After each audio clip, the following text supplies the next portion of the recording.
Boa noite a todos. Hoje eu vou falar sobre o livro A Morte de Ivan Ilitch, novamente, que eu já gravei alguns shorts sobre isso, e eu espero que vocês gostem dessa reflexão. Essa reflexão aqui é sobre a literatura permeando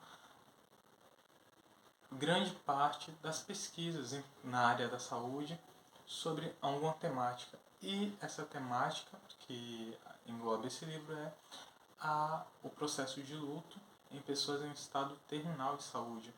Então, aquele que for psicólogo, aquele que for assistente social, seja na graduação, seja já um profissional formado, vai ter muito interesse, no mínimo, em ler esse maravilhoso livro de Lev Tolstói, tá bem?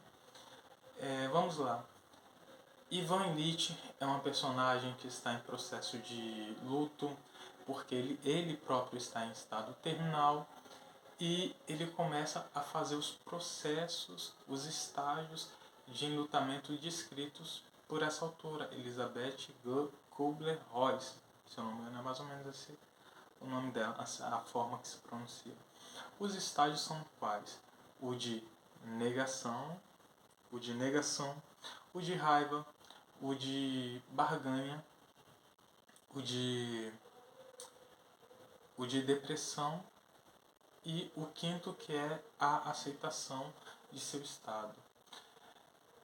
O que é interessante em A Morte de Ivan Ilitch é que o autor ele conseguiu, de forma muito singular, de forma muito maravilhosa, expor todos esses processos descritos por essa autora. Então, de início nós vemos a despeito do funeral, a despeito das pessoas que foram ao funeral e as amizades em vida de Ivan Ilitch, que são demonstrados, expostos logo no início do livro, nós vamos direto para o final, para poder comentar aqui. Para o final não, né? Para o meio e para o final. E nesse trecho, Ivan Ilitch fala o quê? Ele começa o estado de negação. Nossa, mas a minha doença, por que eu? Não é possível que eu esteja assim nesse estado. Eu tinha uma vida tão plena. Depois ele começa o estado de raiva, que é, mas por que eu? Eu não fiz nada. Eu sempre fui um homem bom, um juiz, que ele era jurista. Eu fui bom com a minha família. Não deveria estar acontecendo isso comigo. Logo depois, com o passar do livro, ele entra no estado de barganha. Não, mas se eu restringir minha alimentação, eu vou melhorar.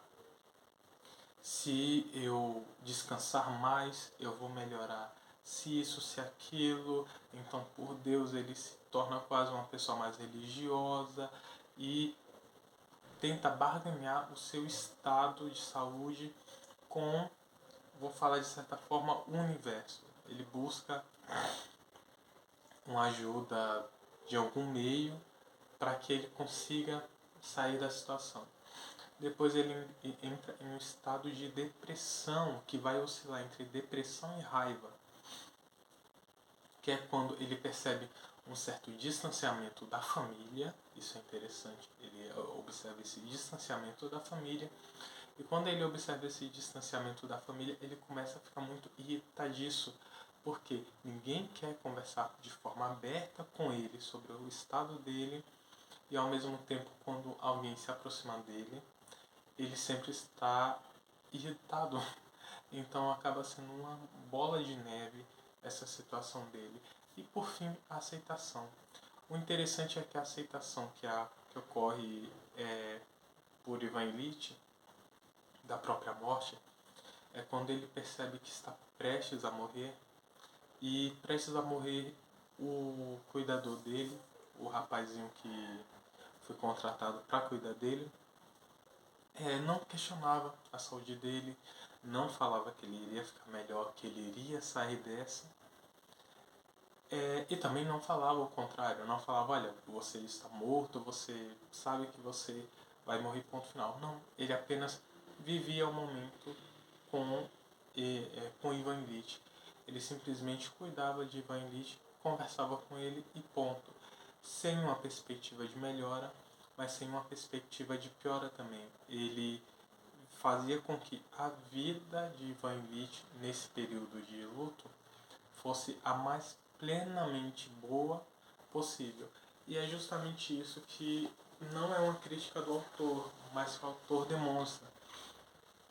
Porque no final do livro, Ivan Ilitch ele consegue ter essa morte plena, essa morte saudável. E é por isso que toda pessoa da área da saúde, seja psicologia, seja medicina, enfermagem ou assistência social, devem ler esse livro, inclusive para um trabalho sobre o processo de enlutamento que tem na universidade, tá bem? Bom, é isso. Tchau, tchau. Não me aprofundei muito, porque é uma obra bem complicada na hora de falar sobre essa temática, principalmente agora no YouTube. Mas vou tentar planejar alguma coisa para poder escrever melhor o enredo e expor para vocês aqui em vídeo, tá bem? Bom, tenham uma boa noite. Tchau, tchau.